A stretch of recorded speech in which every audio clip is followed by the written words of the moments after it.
The following program is brought to you by Arlington Community Media, where we tell your story.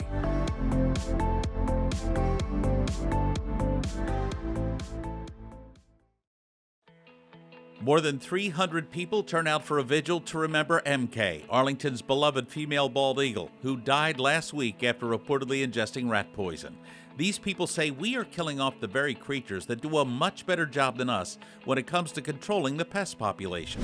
We'll introduce you to two authors who spent the last few years photographing and recording the life of MK and her mate KZ, and we'll get their reaction to the death of this lady of the lake. And you've heard of food pantries for those people who are food insecure. Well, we'll introduce you to an area woman who is also making sure your pet can weather these tough economic times with Arlington's Pet Food Pantry. ACMi News starts right now. From McLennan Park to Spy Pond, from Poets Corner to the Mystic River, we have Arlington covered, giving you stories that count from people who care. Reliable, trustworthy, dependable. This is the nationwide award-winning ACMi News. More than 300 people turned out this week to mourn the death of Arlington's beloved female bald eagle, MK. Hello, I'm Karen Sui.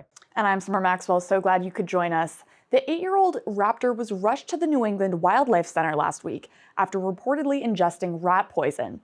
Those attending the vigil in Arlington Center say we are killing off the very creatures that do a much better job at controlling the rodent population than humankind could ever do.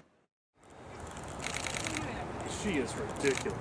This is video taken just 2 weeks ago of Arlington's beloved 8-year-old female bald eagle known as MK, meticulously gathering just the right branches for her nest that she shared with her mate known as KZ.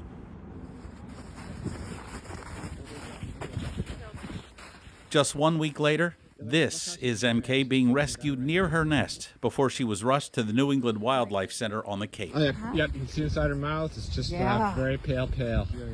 When she was found, MK's mouth, which normally would be red in color, was pale, just one sign of the toxic effects of escars, second-generation anticoagulant rodenticides.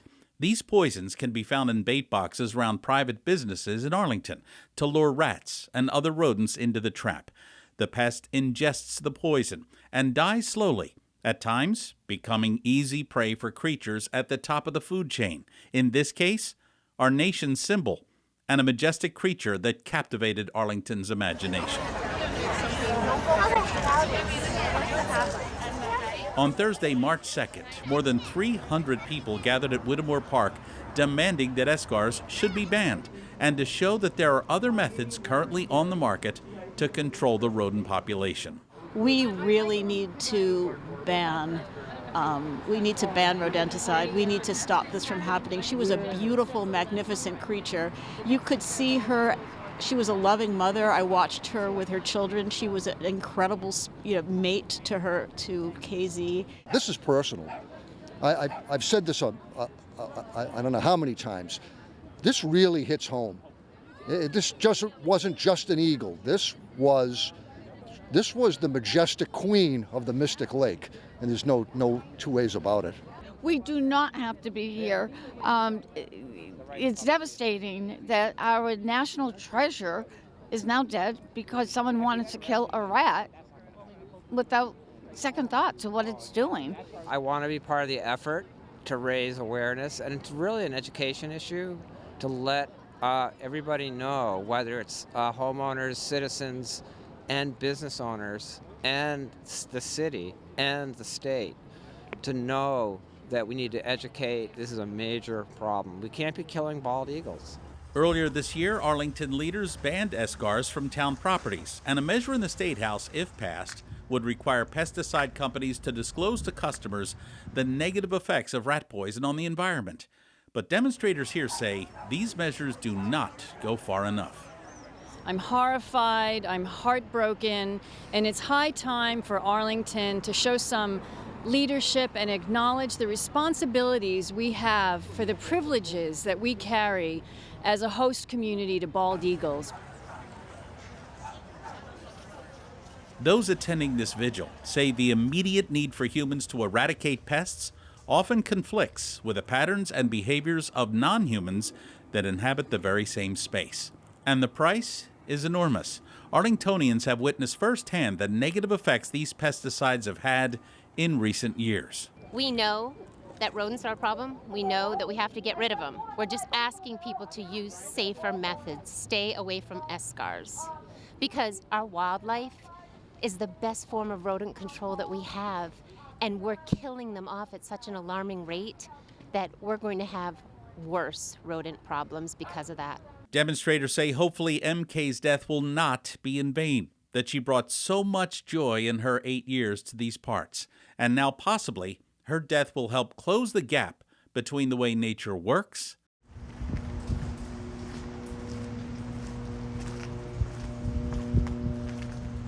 and the way people think. We have to take a good hard look at how we're living and what we're doing, what we can do about it. I think that's the question, right? What are we going to do about it?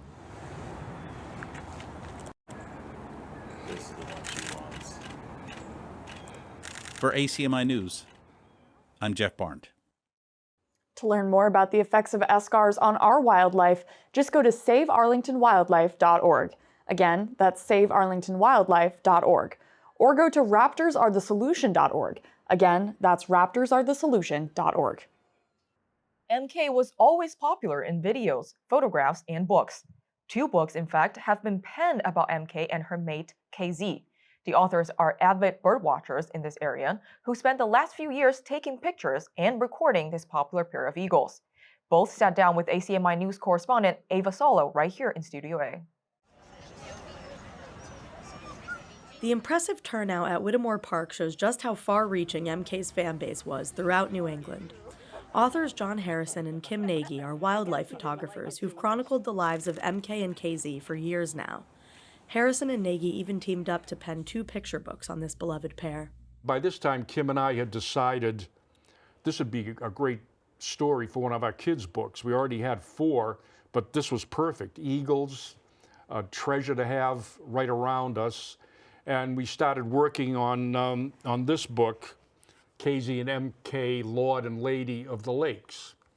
And a lot of the people who photographed with us took part in the book, so there are photographs by a bunch of people. And MK certainly was the Lady of the Lake, captivating onlookers with her magnificent and commanding presence. And this was a great story because we even knew her parents in another town. And John is right, she had great charisma. The females are about 30% larger than males in raptors, of all raptors, and she was big and beautiful and bold. Which makes MK's needless death that much harder to bear.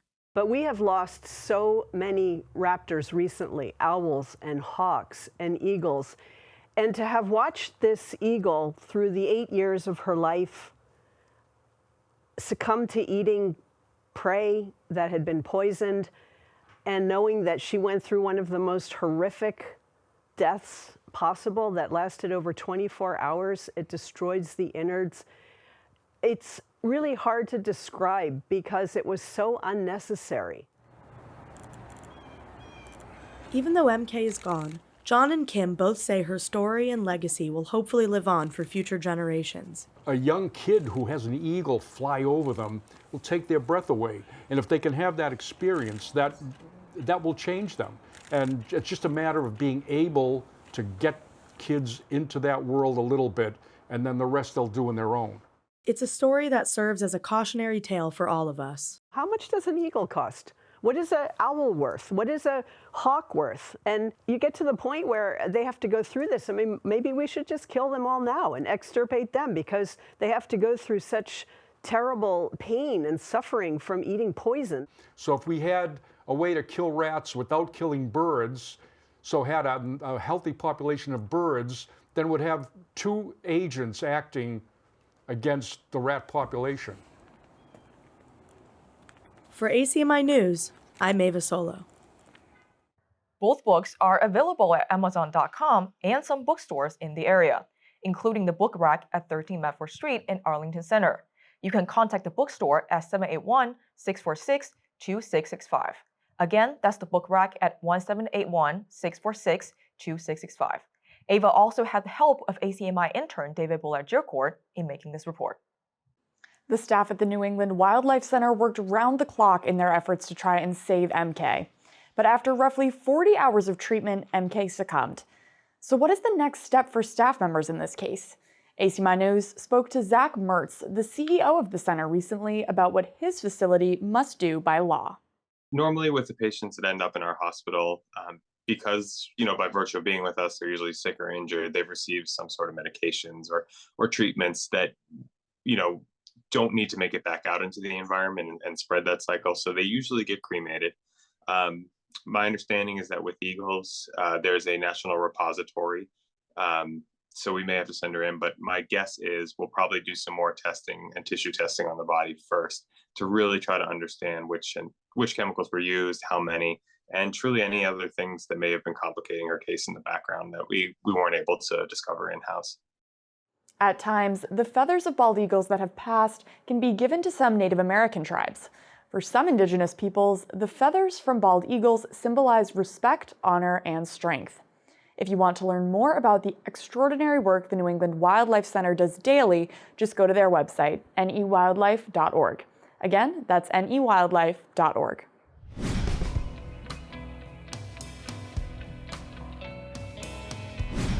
Judy Heumann, a lifelong advocate for disability rights, passed away earlier this week. Ms. Heumann was scheduled to visit Arlington via Zoom on March 19th in an event sponsored by the Robbins Library to discuss her life and her new book, Being Human. But the event will still take place. On the Robbins website, Library Director Anna Litton stated, "We will not be able to hear from Judy on March 19th, but we will be coming together to share stories of Judy's impact on the lives and experiences of disabled community members. May her memory be a blessing." Judy's activism was instrumental in creating legislation, supporting rights and access for disabled Americans, including the landmark 1990s Americans with Disabilities Act. Arlington residents are invited to share stories of Judy's impact on the lives and experiences of disabled community members. To learn more about this event, just go to robbinslibrary.org. Judy Heumann died on March 4th in Washington, D.C. at the age of 75. Arlington leaders are now seeking advice from the state in their effort to find a new town manager. This after 3 of the 4 finalists for the position withdrew from the hiring process.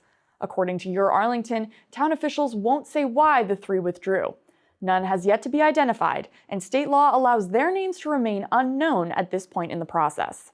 This was disclosed at the Select Board meeting of February 27th. Just to reiterate one piece of this, the process is sort of stuck between a rock and a hard place. On one hand, the screening committee is required to recommend more than one candidate, but on the other, the privacy interests of candidates who wish to withdraw from consideration are well protected in the law.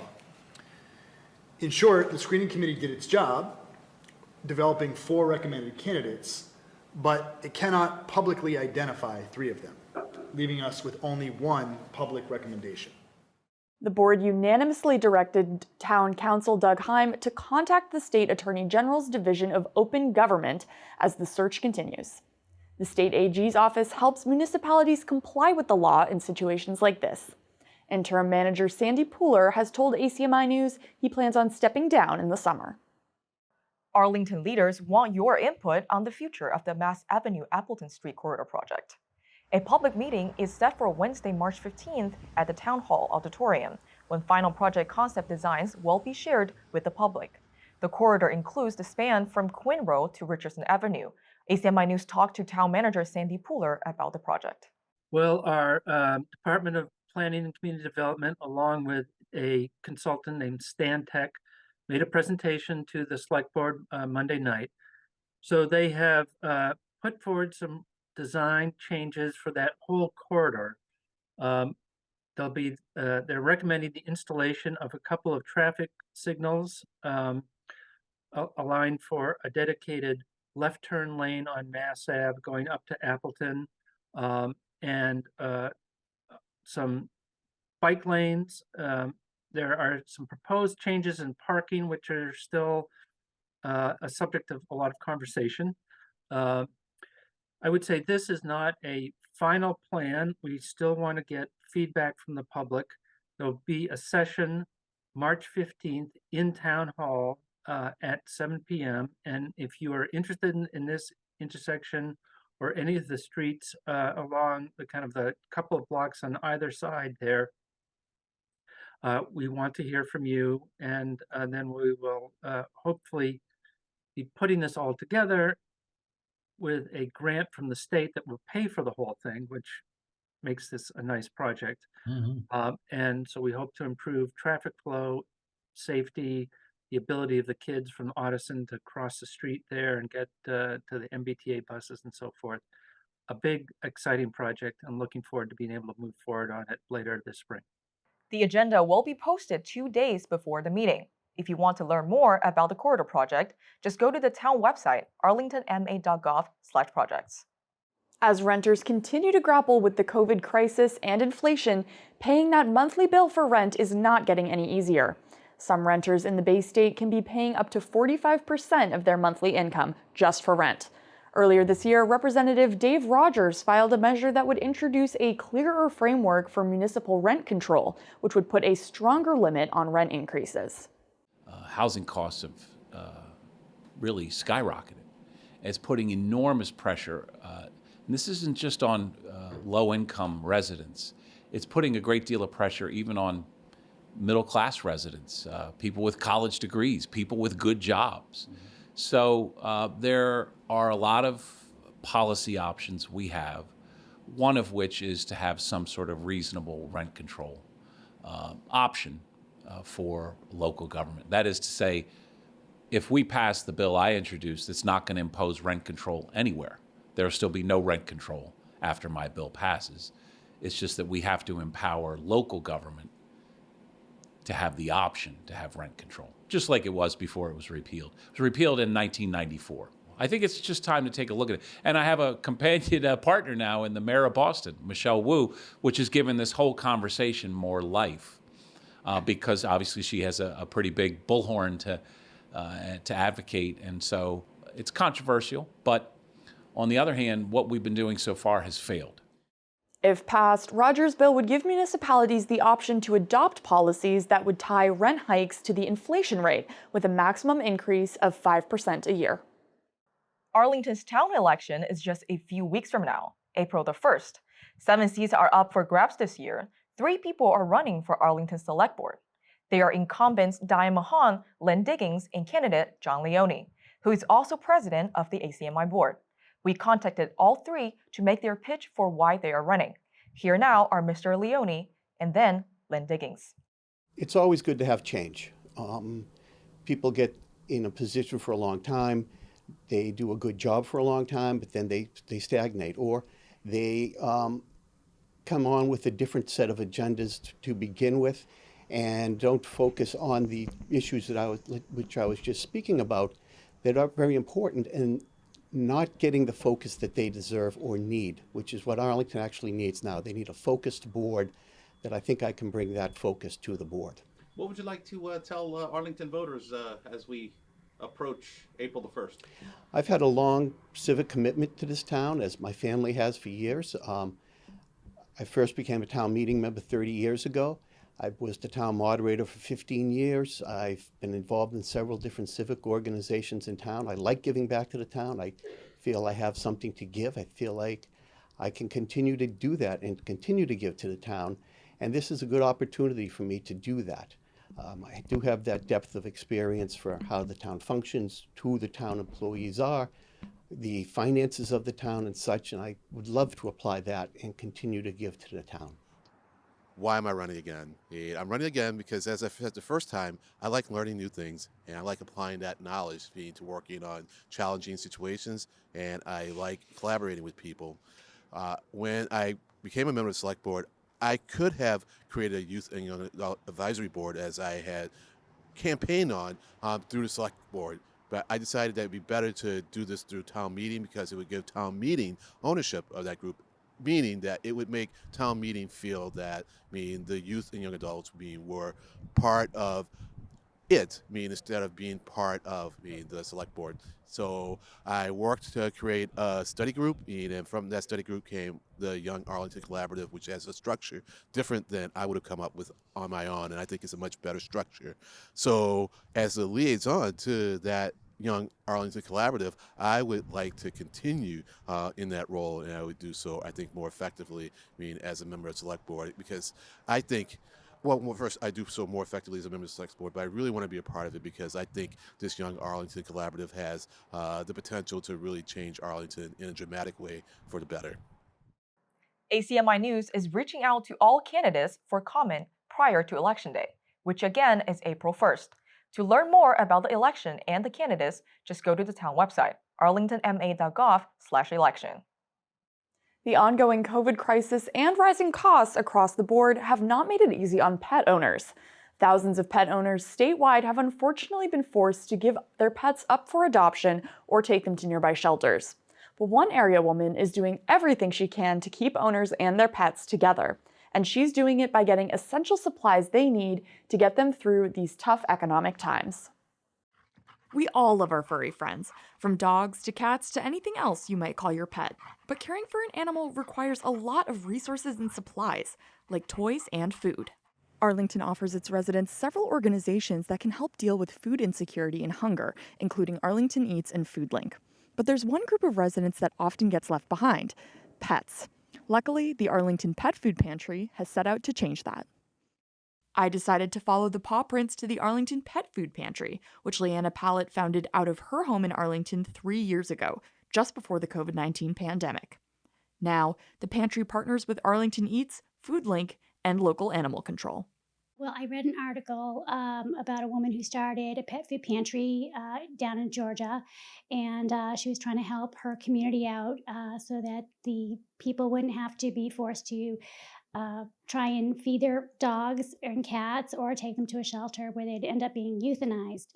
And I didn't realize that a lot of food pantries do not have pet food. The pantry is especially helpful to residents in low-income housing or those who already rely on food pantries for help. And the Pet Food Pantry's reach extends far beyond Arlington. We also help individual calls from animal control officers. We recently helped someone in Watertown who was helping a homeless man, and we got a lot of food for him. And the pantry can supply pet owners with more than just food. We can help with beds and crates. We take over-the-counter supplements, things like that as well. And we have hypodermic needles for diabetic animals. Now, Pallett has her eyes set on a bright future for the Pet Food Pantry. Well, we're looking to become a 501c in the future, in the near future. And once we do that, we're hoping maybe we can get a small space to set up shop. And our hope is to maybe bring in some young disabled adults to help as far as community work, which would be really great. Anyone wishing to donate food or supplies can visit the Arlington Pet Food Pantry's website or Facebook page to find out the details. Arlington's four-legged residents will thank you. For ACMi News, I'm Summer Maxwell. If you want to learn more about Leanne's work, just go to the pantry's website, arlingtonpetfoodpantry.com. Again, that's arlingtonpetfoodpantry.com.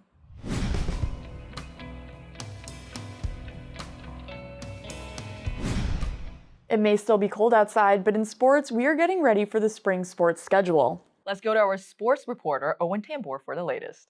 Thanks, guys. Hi, everyone. I'm Owen Tambor, and welcome to this week's ACMi Sports Update. Winter sports came to an end for Arlington High School this past week. After a first-round triumph for the boys hockey team against Westford Academy, the boys fell to Braintree 3-2 at home at Ed Burns Arena. Senior Jake Russell tied the game 2-2 in the middle of the third period, but it was not enough, as Braintree scored a late goal to take the lead. Understandably, emotions were heavy after the game. The girls' Arlington High School hockey team also ended their season in round 2 after their first-round victory over Beverly, as they were soundly defeated on the road against heavy favorite Bishop Feehan with a score of 7-1. ACMi will keep you updated as spring sports begin shortly. Keep an eye out for Arlington High School baseball, softball, boys volleyball, and lacrosse. That's a look at Arlington sports highlights for this week. My God is gonna trouble the water. We know Black History Month was in February, but we have a story related to our Black history that you should know about. ACMi News told you about Arlington's Commission for Arts and Culture. looking for artists to design 6 banners highlighting Black businesses throughout our nation's history. All this to celebrate Black History Month. And the commission found 2 10-year-old artists. Now, we were going to tell you about these 2 young talents during Black History Month, but because of some scheduling conflicts, that was impossible. But as our reporter David Boulay-Jericourt found out, it's indeed a story worth telling in the month of March. If you've driven down Massachusetts Avenue in Arlington Heights recently, you may have noticed 6 colorful banners celebrating Black History Month, adorning some lampposts. The banners were created by Medford 10-year-olds Remy Antunes and Malik Harding, the winners of the Arlington Human Rights Commission's annual Black History Month banner contest. My parents came over to me and they told me, you guys won the contest. And I kept jumping up and down. I was so happy. I was so proud of us for winning this thing that we worked so hard on for so long. The banners depict influential Black business people from the 18th and 19th centuries as part of the theme of this year's contest, celebrating Black business through history. That Black business owners around me have made these businesses is probably because of these people, because they have set a path for Black business owners of the future. For example, Josephine Ruffin created the first Black woman's newspaper. And usually it's just the stories that white people want to tell. And now she got to choose what stories were told. The young artists hope their works will get people thinking about the past, present, and future of social justice, as well as Black history and Black excellence. And this not just during Black History Month, but all year long. Now it brings light to the community, showing that young youth activists can do this, and knowing that it's not impossible for you to make a change in the world. For ACMi News, I'm David Boulay-Jericourt. The artist's design will also be featured on websites and the social media platforms of the project sponsors. That'll do it for us this week here at ACMi News. Thanks so much for joining us. I'm Summer Maxwell. And I'm Karen Tue. We'll see you next week. Bye-bye. You can always check out our latest segments and newscasts on the web at acmi.tv/news. And don't forget to like us on Facebook and follow us on Twitter and Instagram at ACMi News. Make sure to subscribe to our YouTube channel as well. You'll find us at youtube.com/ACMi News. If you have any news tips for us or wish to become a citizen journalist, we'd love to hear from you. Email us at news@acmi.tv or stop by ACMI Studio A at 85 Park Avenue.